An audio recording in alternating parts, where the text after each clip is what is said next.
Today on Mad Goblin, we brew potions.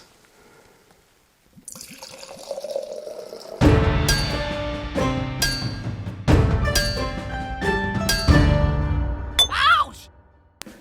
Hey all, I'm Mike. And I'm Steve. We are so very excited for this episode. We were goofing around with a UV flashlight and we stumbled across something very cool. Laundry detergent is UV reactive, which means it glows in the frickin' dark. This got us wondering, what other household chemicals would have similar properties? So we took our UV flashlight to our local grocery store and we discovered that a whole bunch of different products are UV reactive. And not only that, they glow green, yellow, red, and blue. After finding the primary colors, we couldn't help ourselves. We had to start experimenting. We wanted to see if their UV color would mix if you combine them. They do, and it's so damn cool. We're going to make a potion that actually looks magical. Now, all we need is a container that matches these fantastical liquids. We were able to find a large selection of small bottles at our local craft and dollar stores. Luckily, they look like they were made for this specific purpose. It's very important that you look at the chemicals that you're going to be buying for this. You don't want to use anything that's incredibly corrosive or even slightly corrosive or has heavy fumes. Please stick to using household chemicals like floor cleaners, detergent, and soap. But the one problem is they're a bit too boring by themselves. We can't just pour liquid in and call it a day. We want this to look like it came out of a fantasy novel or game. So let's start sketching up some concepts.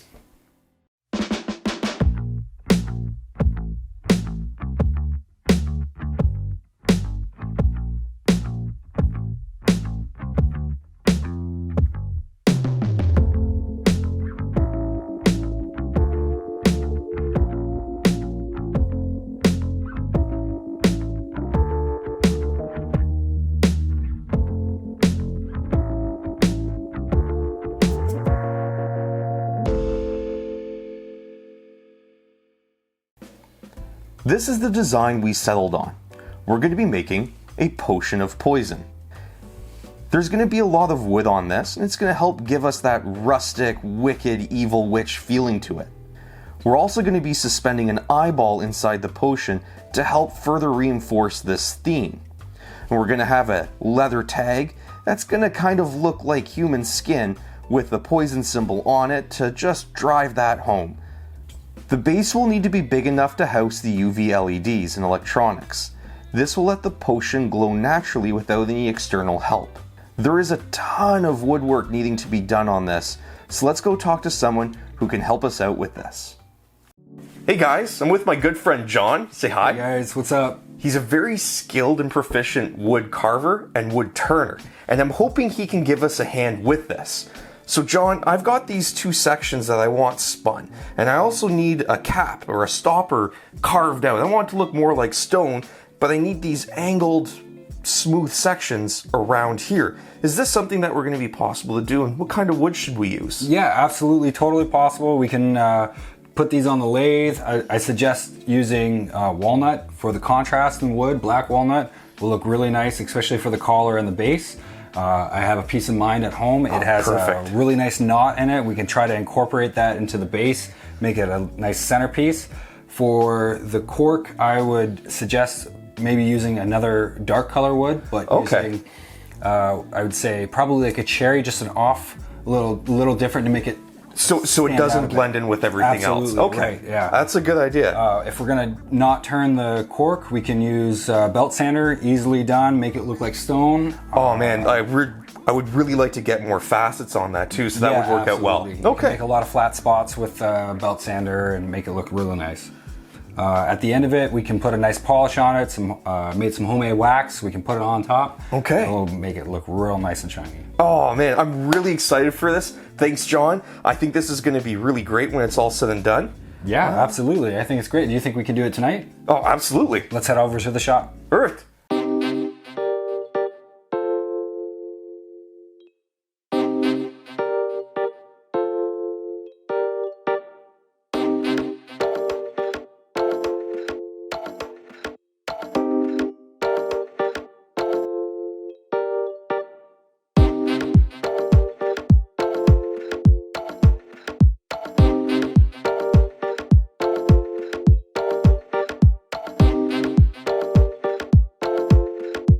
Here we are, we've just put the square stock in between centers, and we're gonna take the roughing gouge and make a nice cylinder so that it's a lot easier to work with.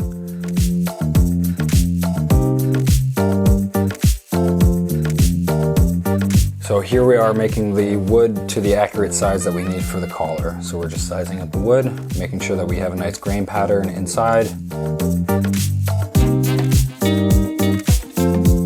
Here we are using the skew chisel, and we're going to shape the edges to make that shape that we've talked about on the design. We're going to run through the grits now. We're going to start off with 120 and work our way up all the way up to 400, and then just a nice 600 grit at the end to make it a nice polish. So this is a common practice amongst wood turners. We use the shavings from the wood, and with a combination between the friction that causes heat and the fibers in the wood, it causes a burnishing effect. Now we've made it to the last step. We're going to use the Forstner bit to drill a hole through the center of the collar. I'm going to use the tailstock and just push it slowly through.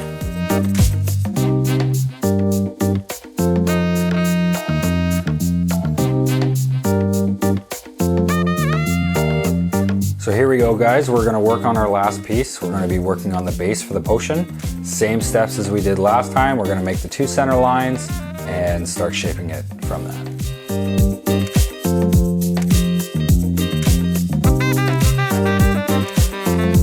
Here we are using the spindle gouge to recess it, and I would like the potion bottle to nestle right into the base. So this allows for a nice fit.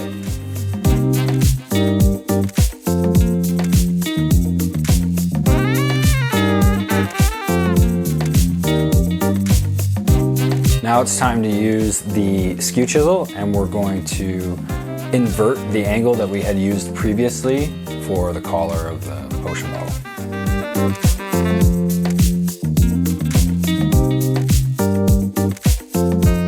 Now we move on to the sanding phase. Same idea as last time. We're going to move through the grits. We're going to go from 120 all the way up to 600, and we're also going to use the shavings to burnish the outside of the wood.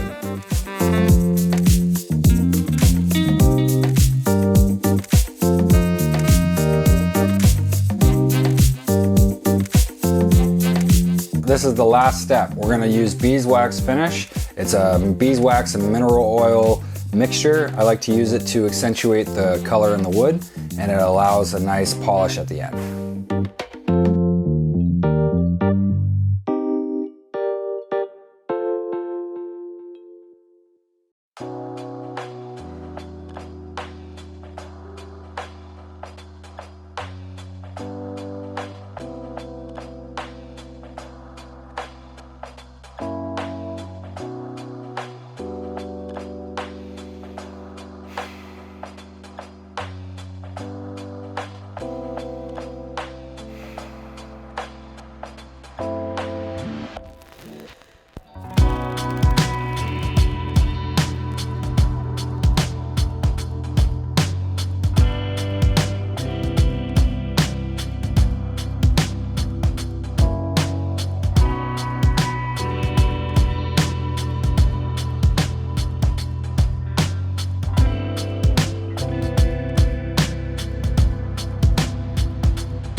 Next up, we're going to start making some wax seals.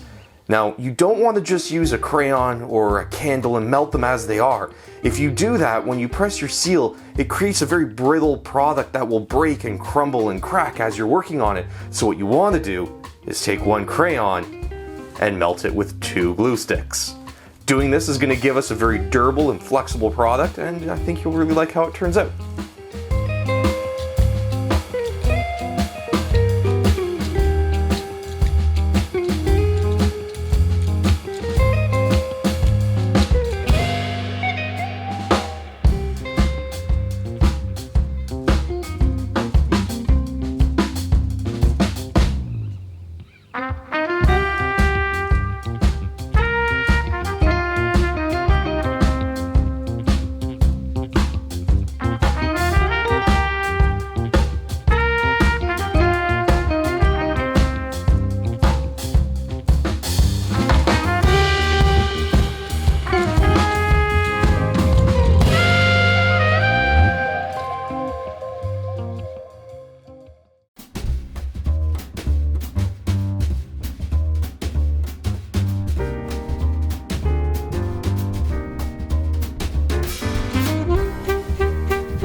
This was a really fun build, and we got the chance to try a lot of new things. Unfortunately, we did encounter a few hiccups with the project, most frustratingly of which had to be with electronics. Normally, LEDs are wired in a series circuit. However, we were forced to use a parallel circuit, which made it a little bit more difficult to fit all the wiring into the 3D printed base. The other issue we encountered was the potency of the UV reactive liquids we used. Apparently, floor cleaners will strip lacquer, and we just happened to finish our eyeball in lacquer, which is then suspended in floor cleaner. So we had a very tense week of watching the lacquer dissolve, worrying that the paint was next. Despite all that, we are still incredibly pleased with the final results.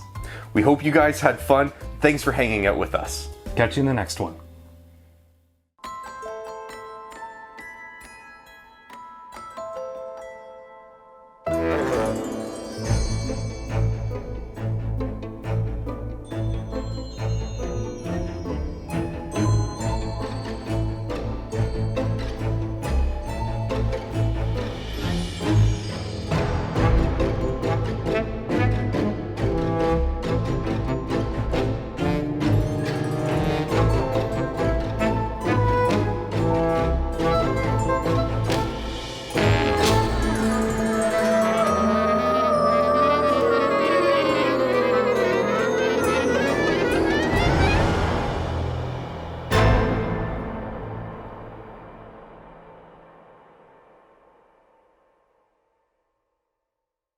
Hey, thanks for watching.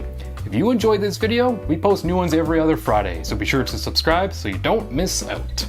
You can find us on social media, the links are below, and don't forget to watch our other videos for more Mad Goblin content.